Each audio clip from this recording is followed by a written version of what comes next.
বিশ্বকাপ ভেন্যুর ভাগ্যলিপি নিয়ে আর সঙ্গে রয়েছেন সিনিয়র ক্রীড়া সাংবাদিক এম কায়সার ভাইয়া। আমরা একটু আগে আলোচনা করছিলাম যে আসিফ নজরুলের মন্তব্য নিয়ে নানান ধরনের সমালোচনা হয়েছে, সেটা পরবর্তীতে আমরা আইসিসির যে পর্যবেক্ষক টিমের যে আলোচনা, সেই আলোচনাটাও দেখেছি। তবে আসিফ নজরুলের এই বক্তব্য নিয়ে যে সমালোচনা, সেটা কি আসলে একেবারেই অযৌক্তিক?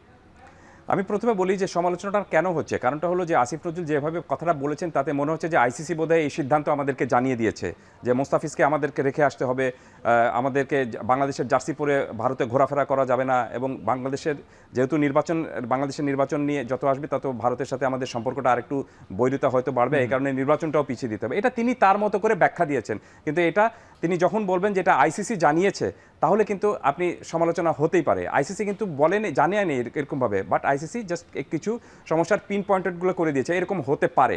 তো সেটার ব্যাখ্যায় তিনি এই জিনিসটা পুরোটা বলেছেন।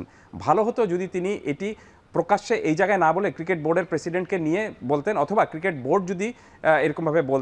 বোর্ড যদি পুরো জিনিসটার অ্যানালাইসিসটা করতো। এই কারণে দেখুন তার যে ব্যাখ্যাটা বা তিনি যেভাবে ব্যাখ্যা দিয়েছেন সেটা যে আসলে অ্যাপ্রোপ্রিয়েট হয়নি, এ কারণে ক্রিকেট বোর্ডকে কিন্তু একটা প্রেস লিস্ট দিতে হয়েছে। নাহলে ক্রিকেট বোর্ড কেন প্রেস লিস্টটা দিল ওনার সেই বক্তব্যের পরে? এবং ক্রিকেট বোর্ডের এই প্রেস লিস্টে কিন্তু স্পষ্টত যে আইসিসি ভেন্যু পরিবর্তনের বিষয়ে আইসিসির কাছ থেকে কোনো সরাসরি জবাব তারা এখন পর্যন্ত পায়নি।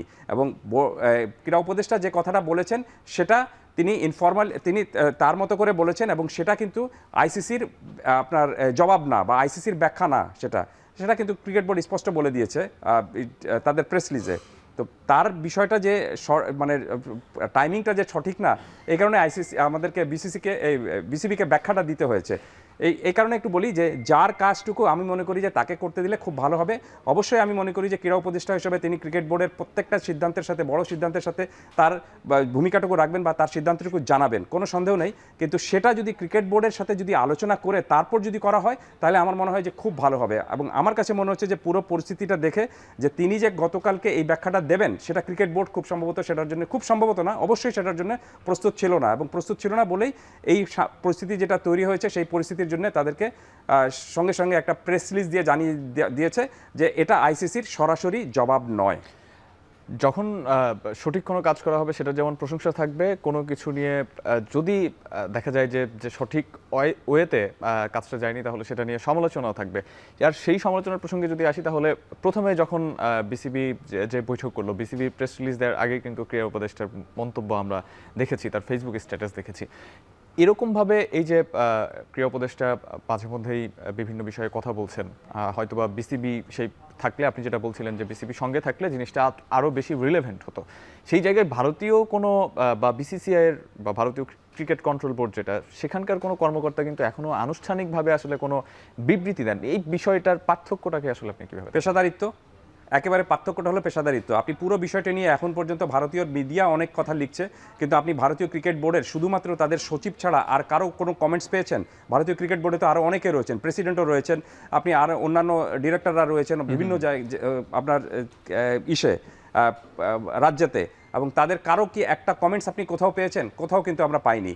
শুধুমাত্র যতবারই এই সমস্যাটা তৈরি হচ্ছে বা যতবারই এই বিষয়টা আলোচনা আসছে, তখন শুধুমাত্র তাদের কিন্তু বোর্ড সচিব যিনি রয়েছেন, খুব সম্ভবত মিস্টার সাইকি, তিনি কিন্তু পুরো বিষয়টা ব্যাখ্যা দিচ্ছেন। এবং তিনি প্রথমে জানিয়েছিলেন যে ভারতীয় ক্রিকেট বোর্ড কেকেআরকে বলেছে যে মুস্তাফিজকে রিলিজ করে দেওয়ার জন্য, এবং এখন পর্যন্ত সর্বশেষ এই আমাদের ক্রীড়া উপদেষ্টাকে নিয়ে যে সর্বশেষ যে বক্তব্যটা এসেছে, সেখানেও ভারতীয় ক্রিকেট বোর্ড যে ব্যাখ্যাটা দিয়েছে, সেটাও শুধুমাত্র তিনি বলেছেন, অন্যান্য কেউ বলেনি।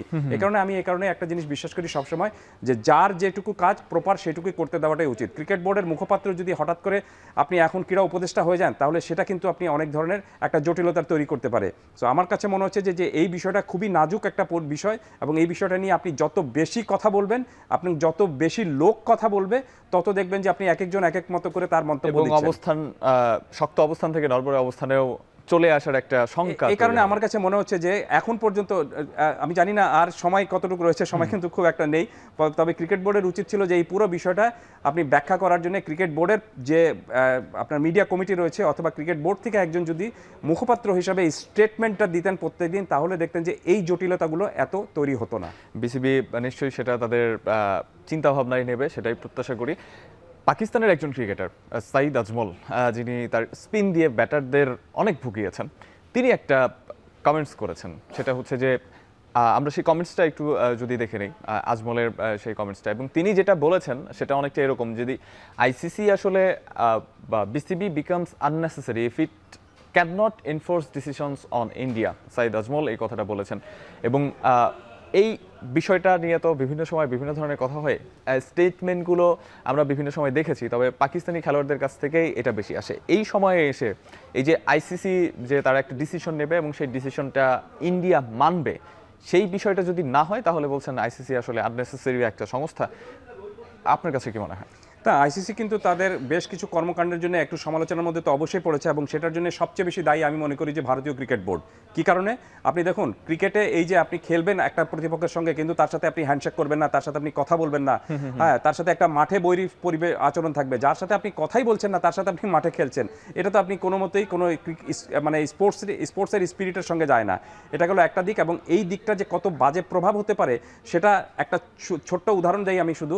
এটা সিনিয়র ক্রিকেটাররা জয় করছে বা ন্যাশনাল টিম যে শুধু করছে তা কিন্তু না, আন্ডার 19 টিম যেটা রয়েছে ভারত পাকিস্তান, তাদেরও মধ্যে কিন্তু এক ধরনের এটা চলে এসেছে, এই টেন্ডেন্সিটা চলে এসেছে। টস করতে গিয়ে দুই ক্যাপ্টেন কথা বলছেন না, হ্যান্ডশেক করছেন না, তাহলে তো আপনি কখনোই আপনি স্পোর্টসের যে মর্যাদা বা স্পোর্টস যে কারণে করা হয় সেটাই কিন্তু থাকছে না।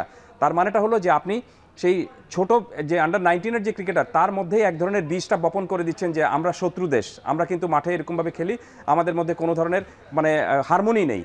তো এটা কিন্তু আমার কাছে মনে হচ্ছে যে খুবই খারাপ একটা জিনিস, এবং আমি মনে করি যে আইসিসির উচিত ছিল যখন ভারতীয় ক্রিকেট বোর্ড এই ধরনের একটা সিদ্ধান্ত নিয়েছে বা প্রচলন করছে, তখন তাদেরকে একটা কোড অফ কন্ডাক্টের মধ্যে আনা উচিত ছিল, যেটা আইসিসি আনতে পারেনি।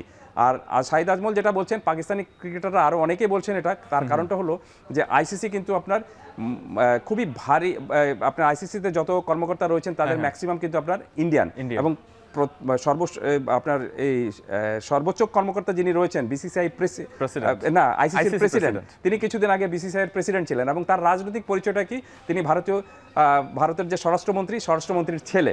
তো সব কিছু মিলে এই কারণেই আইসিসির যে ধরনের একটা অভিভাবক সংস্থা হিসাবে সবার মর্যাদা অর্জন করার কথা ছিল সেটা তারা করতে পারেনি, এবং ভারতীয় ক্রিকেট বোর্ডের এই ধরনের বৈরী আচরণের কারণে বা আপনি এই ধরনের হারমোনি লেস একটা আচরণের কারণে যে প্রবলেমটা তৈরি হবে সেটা হলো যে দেখবেন আপনি এসিসিতে এই সমস্যাটা তৈরি হবে, এশিয়ান ক্রিকেট কাউন্সিলে, যেটা অলরেডি হয়ে গিয়েছে। তারা চ্যাম্পিয়ন হয়েছে কিন্তু পাকিস্তান তাদেরকে ট্রফি দেয় নাই। তো এই ধরনের ঘটনা তো আমরা স্পোর্টসে দেখতে চাই না। ঠিক যেরকমভাবে আমি মনে করি যে এই অঞ্চলের আপনার রাজনৈতিক মঞ্চ থেকে সাফ যেরকমভাবে একটা খুব সুন্দর একটা আপনার সংগঠন ছিল, ঠিক একই রকমভাবে আমার কাছে আশঙ্কা হচ্ছে এসিসিও একটা আপনার ডিভাইডেড হয়ে যাবে। আপনি দেখবেন যে পাকিস্তান বাংলাদেশ একদিকে চলে যাচ্ছে, ভারত এখন আফগানিস্তানের সাথে সখ্যতা তৈরি করছে, এবং মাঝখান থেকে বসে শ্রীলঙ্কা চা খাবে। তো সব কিছু মিলে আপনি অথচ এই 5টা দল কিন্তু আপনি একজোট হয়ে এক দল হয়ে থাকার কথা ছিল, সেটা হচ্ছে না। তো এই যে মানে ডিভিশনটা তৈরি হয়েছে, এটা আমি মনে করি যে ক্রিকেটের জন্য খুবই দুঃখজনক, এবং এই এসিসির এই প্রভাবটা নিশ্চিতভাবে কিন্তু আপনার আইসিসিতেও পড়বে। সো এটা বলাই যায় যে উপমহাদেশের যে স্পোর্টস সংস্থাগুলো আছে সেই জায়গায় বা যেই সংস্থাগুলো আছে একজোট হয়ে যেই টুর্নামেন্টগুলো হয় সেই জায়গায় একটা ভাঙনের সুর অন্তত বা শঙ্কা বা ঘণ্টা বাজছে, সেটা অবশ্যই রোধ করতে হবে। প্রত্যেকটি দেশকে সেই জায়গায় এগিয়ে আসতে হবে এবং ভারতকে সেখানে গুরুত্বপূর্ণ একটা রোল প্লে করতে হবে। দর্শক,